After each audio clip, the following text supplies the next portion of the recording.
I'm Dr. Akilah Cadet, and this is Humane Rights, a show that flips the traditional talk show on its head. This isn't about debate, it's about dialogue. Each episode, I invite guests from different walks of life to unpack the messy, beautiful realities of being human. Welcome to Humane Rights, where being human is the ultimate act of resistance.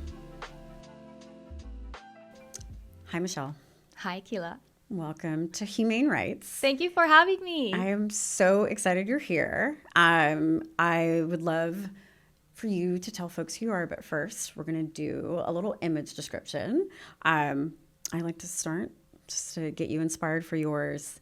I'm wearing a brand new Argyle sweater from Zanecoff. I love Henry Zanecoff and his designs. It's from the current collection.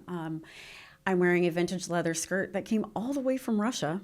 And I'm wearing white socks with a maroon shoe, long golden braids to the side. And we're in this golden studio with Taylor Smalls artwork behind me.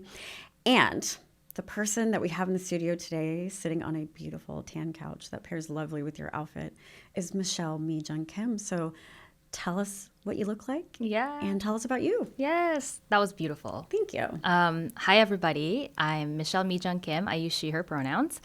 And today I am rocking a jean on jean, denim on denim look. I have very controversial barrel jeans. Ah, yes. With very wide legs that curves that people either hate or love. I love it. And I'm wearing black ankle boots and with white socks peeking out. And I'm rocking a red lip, which is my kind of signature, I guess. It's not kind of, it is your signature. It is my signature. It is your signature. And I have an overgrown pixie that I now call a Bixie. It's like a halfway between bob and a pixie. Yes. Yes. I first of all, I love your look so much. You and I are really into fashion. Which there's not many activists out there that also love fashion, you know? Yeah. So thank you for that. Tell the folks who you are, though. Yeah. Well, I'm a Korean-American immigrant woman. I am queer, bisexual, and I'm an immigrant that grew up in South Korea, moved to the States when I was a teenager, and I grew up low income with a dad who was undocumented for over a decade. So all those identities kind of shaped the way that I view the world, the way that I experience the world, and that has shaped the way that I do my work today. All of my work has focused on courage and community. With my book called The Wake Up, Closing the Gap Between Good Intentions and Real Change. It's a great book. Thank you. And my podcast, I Feel That Way Too, also explores existential questions through the lens of my life, but also the broader values around social justice and community. So those are two projects that I'm really proud of. What else? I'm an avid knitter. Did you know that? That's my new hobby. I did not know that, but it does track. Yeah. I'm like really embracing all the grandma hobbies. Yes. So well, you have multiple cats now. So. Yes, I have two cats, two orange cats. And my favorite thing to do at home is just being on the couch and knitting with my cats on my lap. Yeah. So, which I think is so important with the work that we do. Yeah. Our little meet cute story is that we trauma bonded during the murder of George Floyd, Stop AAP I Hate days. Yep. Both of our firms were like in a weird and wonderful, performative, and great demand. And we connected there with that type of work, but also our Virgo-ness. Yeah. And I will never forget when we actually met in person outside in the pandemic. We got our little cocktails. We talked for not even way too long. It could have been longer, but it was a really long time. Yeah.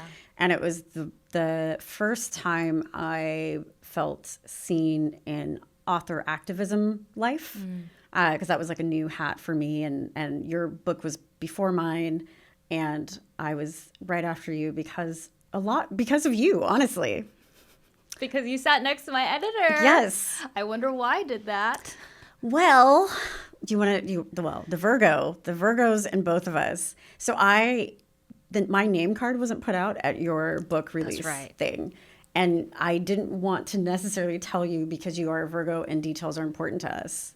But I did, and you're like, no, you're going to sit over here, and you put me by your editor, and your editor happened to know who I was. I don't know if you talked up about me, or I had edited a couple books as my newer career as sensitivity editor at that moment in time, and so our editor said, well, are you working on a book? And I said, funny story, I just signed with the literary agent. I told our editor the literary agent's name. They were working on a book, and she was like, do you have an idea? And I said, yeah, it's called White Woman Whisperer. And she said, I still want to do that book, by the way. And so she said, let's talk. And we met the next week, and then I ended up getting an exclusive book deal. So we are publishing sisters too, right. on the same imprint that is no longer, but we are still on. We're still keep it joyful. Yeah, no. I'm just saying it's interesting because the publishing industry has changed so much. Yeah. And the thing I got from you is that your editor, who also became my editor and our editor, really wanted to make sure she used her power and privilege as a white woman to support my story. And that's because of what she learned from you.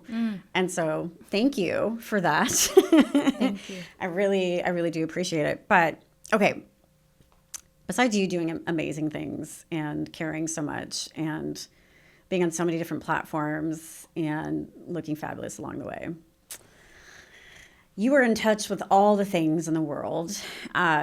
So what does humane rights mean to you? Can I start with a story? Yeah, there's no rules here. So when I came to the States as a teenager, I didn't know English, and I was so determined to succeed because my dad was low income, and I could see how every day he would face little indignities that seemed so big to me, whether it was him trying to order something at McDonald's and the server's not treating him well because he was speaking with an accent, or not being able to bring my dad to a parent-child conference or whatever that thing is at school because he was working. So I thought the way that I can protect my family and the way that I can give my dad the kind of comfort that he deserves was for me to succeed. And so for a very long time, I thought I needed to be seen as being worthy of respect, dignity, safety, and belonging.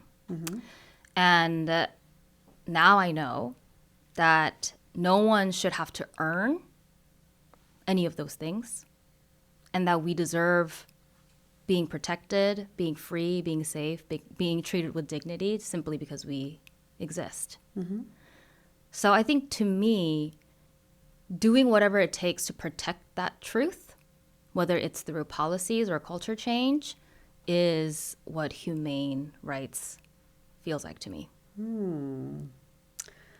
I love that for so many reasons. As you know, I'm a child of an immigrant born here, and that pressure that can come from immigrant parents, but that we give ourselves, is very, very real.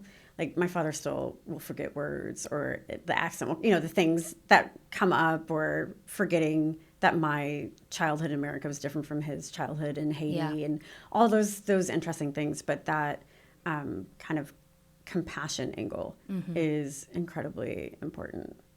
Do you think, with all the fuck shit that's happening, To sum it up, yes. yeah, in summation, everything's fucked. So with everything happening with Donald and co, and you do not have to answer this if it is too much, because I'm all about grace here. Are we gonna make it? Are we going to? Are we Single gonna make tear it? dropping from my face. Yeah, because you've done a wonderful job about talking your intersectionality, the intersections of your identity, a term coined by Kimberly Crenshaw. So what makes us, right? So much of our intersectionality is under attack. Yeah. In so many ways. And we have to think about things that white Americans don't have to think about, which is, will my family be okay? Or will they be deported? Will they have access to healthcare? Like all these things, right, that are in there. So do you think we're going to make it? Do you think we'll get back to more humanity? Oh, what a question. Do I think we'll make it? I think some of us will. Oh, wow. And I want to be able to say that, yes, we're going to get through this period and we're going to be okay. But the truth is, people's lives are being impacted. Mm-hmm. And some people will say we made it through COVID, but many did not. Many did not. And many are still correct dealing with long COVID. That's right. Yeah. That's right. And so I think it would be dishonest for me to say that we'll make it. Yeah. Because the truth is, the most marginalized folks in our society today may not make it. Yeah. Unless we really do our job to protect one another. And I don't think there's any chance that we will go back to how things were, because we don't want to go back to how things were, right? Yeah, we want to build something completely new. We want something better. We deserve something better. Yeah. So I do have hope. I love what Mariame Kaba says. She's an incredible Black abolitionist who says hope is a discipline. Yeah. And I've been really trying to be disciplined about practicing hope. Ooh. And thinking about the ways in which we are seeing the collapse of so many social systems and infrastructures that some people relied on, that gives us an opportunity to build something completely different. Yeah. And for me, with the collapse, with the complete destruction of the social contract that we've had, or we've tried to maintain, I think there comes some possibilities for how we want to be in this world. And so I have hope. I don't think that all of us will make it. And that really pains me, because that also means that many of us are going to be spending a lot of years trying to heal. Yeah. From all the trauma that we are witnessing, we're experiencing. Or the compounded trauma. Yeah. I mean, just the other day I read an article that said a Mexican mom, overheard her 6-year-old daughter talking to her dolls, whispering. And the 6-year-old said to the doll, "We have to be good or else ICE will take us." Oh my God. And that broke my heart. It was such a gut punch. And so it's like, how do we heal from that? Like, how do we heal children who are witnessing their parents be treated like animals and who are being seen as less than human? Right? Like, how do we avoid that? But how do we also make sure that we are building better systems and better conditions where healing is possible? And that requires traumas to actually stop. And that requires all of us to actually be a part of the healing process. And it's resourced, right? Because we're looking at these systems and structures that are doing that. I mean, when I played Barbies, the biggest thing was Ken was a hoe, because me and my twin, we only had two. I was cutting my Barbie's hair. I was cutting Barbie's hair. I'm like, can I melt it? What's happening? Because I had 15 Barbies and only 2 Kens. So Kens had to move and shift. And I support the whole life. I'm into it. But I think that is important to bring up, because I wasn't talking about my father being deported. Yeah. I wasn't talking about the reality. And that's what we did. I was watching Dallas and Dynasty and these things where there was drama. Yeah. So that's what I was doing, is bringing the drama in. Young and the Restless, Days of Our Lives. That's what my Barbie life was, because I didn't have social media at that time. I didn't know exactly all the things that were happening, but there weren't these visual displays that you couldn't escape at the time. Yeah. Right? It's wild. But also, I just want to say thank you for the reality of that. Of the statement. I go back and forth with hope. Some days I have it, some days I don't. Yep. But it doesn't stop me from being my unapologetic self and my advocacy. I do want to say your podcast, I feel that way too, is so good. Thank you. It is so good. I'm really proud of it. I'm really proud of it too. I'm also really proud that when it came out, I had a lot of car time, and I had a lot of Napa client shit. I had to go and drive to Napa, and I was just listening to it and just like, and yes, and oh yeah. You know what? I don't think I knew this, but I love it. And also, thank you for my little like shout out cameo. Yeah, your voice is in there. My voice is in there. Thank you for that. But I would love for you to tell folks how you came up with the name of. Ooh, yeah. Okay, so I Feel That Way Too is the name of my podcast, but it's also the theme of my life. I feel. Yeah. I came up with it because of Palestine, actually. Yeah. So when the genocide in Palestine began in 2023, I was distraught just watching video after video of children crying for help. I have a video that's like seared into my memory with a mom holding a wrapped up baby in the white cloth and just crying silently. That video is seared into my memory. I don't think it'll ever go away. And it was traumatizing just to watch. So I can't even imagine what Palestinian Americans are having to go through even today. Yeah. I felt powerless. I felt like I wasn't doing enough. I felt a lot of shame. But I also felt a lot of anger and betrayal. Because at the time that I started speaking out, a lot of people were not speaking up. There was a lot of silence, even among DEI professionals who I consider peers. Yes. Because there was real retaliation, right? I lost 90% of my income as a result of advocating for Palestine. The same. You know, I lost my other podcast. Yep, exactly. And it was a really harrowing time. And I think it really forced me to not only reckon with my own identity and what I am supposed to do in situations like this, but also what got me through, like what will get me through. Yeah. And I participated in a pretty high risk action. And I was terrified because I'd never been arrested before, and there was a really high risk of arrest. And we did the thing, and we all gathered after some people were arrested, and then they were out, and we were all in a circle kind of debriefing / doing a chant together. And I was in a circle with a bunch of people who had participated in the action. We were holding hands. Most of them were women of color. And the chant leader started by yelling, "I got you. Don't worry. I feel that way too.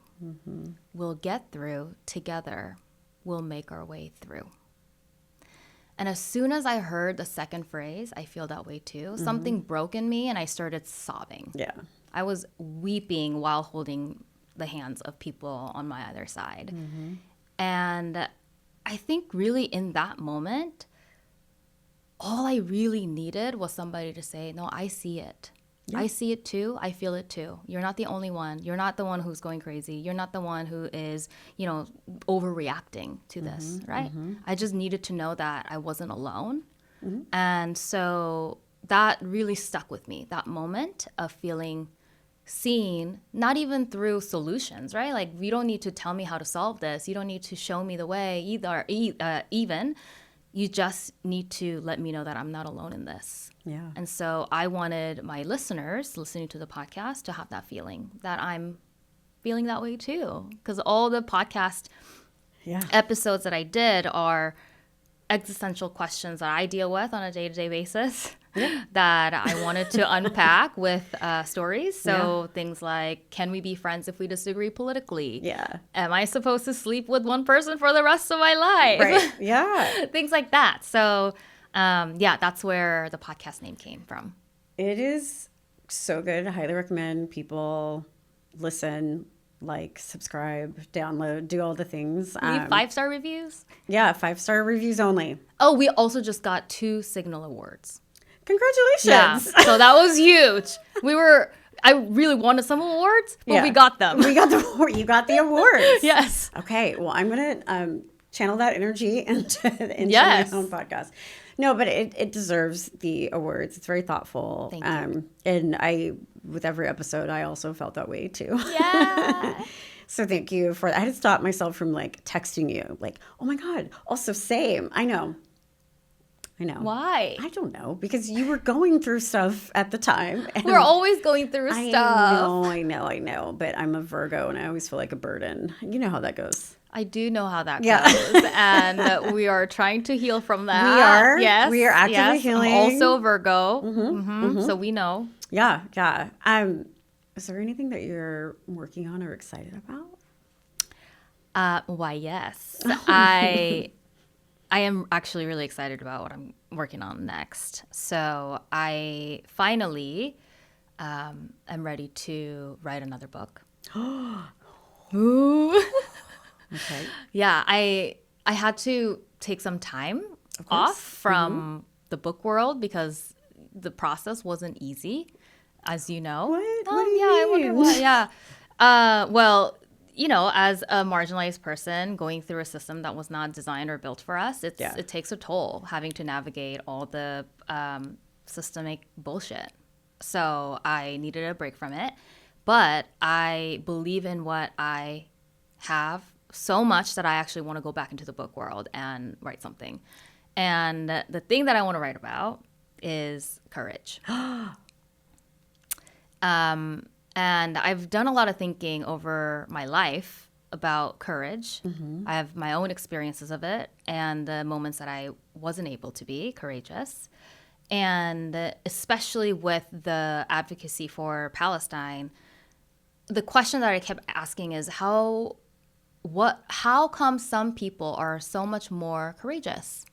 How come some people are more prone to taking those types of risks that others are shying away from? How come I was one of only 3 people who left tech, my last tech company where my friend was unfortunately sexually assaulted, and me, her, and the only Black woman at the company were the only 3 to leave without any backup plans. Of course. Right? So what drives some people to be courageous while others aren't able to? So I've been talking to courage researchers, which actually is very, there are few people who are studying courage. Courage is a very understudied topic, which surprised me actually. I'm glad you have the courage to look into it. Yeah, and you know, the thing that I'm really curious about and that I'm excited to write about is this idea of collective courage. Because so much of the research focuses on individual courage. Yeah. From a psychological perspective. But what I experienced with the I Feel That Way Too moment is there is something really magical about collective courage. And I think at a time when we can't rely on the systems to give us the freedom, safety, belonging, dignity, we have to create our own infrastructures of care to take care of one another. Yes. And that requires collective courage, right? I love that. That there's a reason why more people did not speak out against Palestine, because there was a lot of risk. That's real, right? Like people need their health insurance. People need their jobs to feed their dependents. The government's going to do that. You need your job for it. Yeah. And so I get that that is one of the biggest reasons why people couldn't take the risk that they wanted to take, even though they wanted to be the courageous person that they believe themselves to be. And in those moments, I think if we had our own infrastructures of care that said, "Don't worry, I got you. Don't worry, I got you. I'm gonna make sure that you get all these interviews. I'm gonna give you a job referral. I'm gonna make sure that there's a safety net for you to be able to depend on." Right. I think more of us would have spoken out. So, yeah, I'll pause there.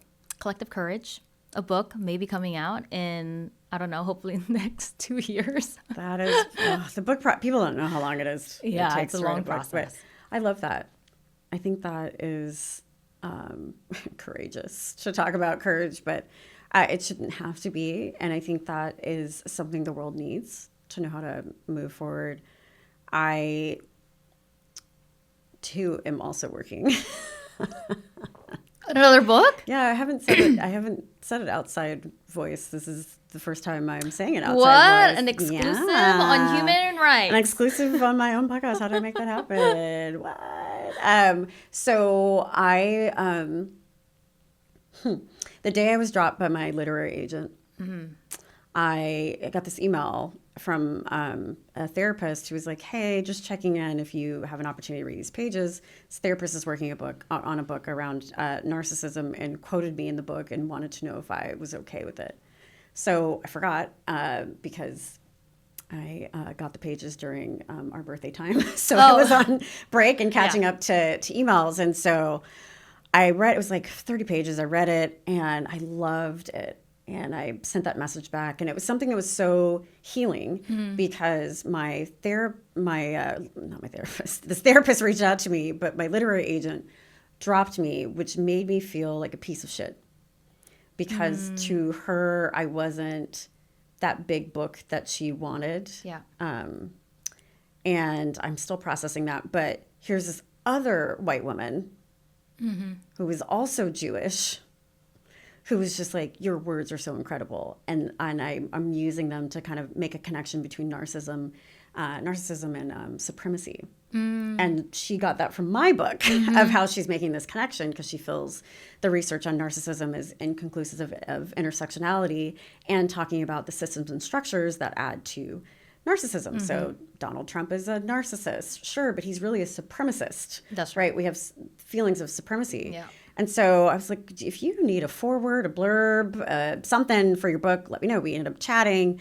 And she was like, I don't know if you'd be open to this, but I would love to co-write a book with you. And I was like, what, me? What?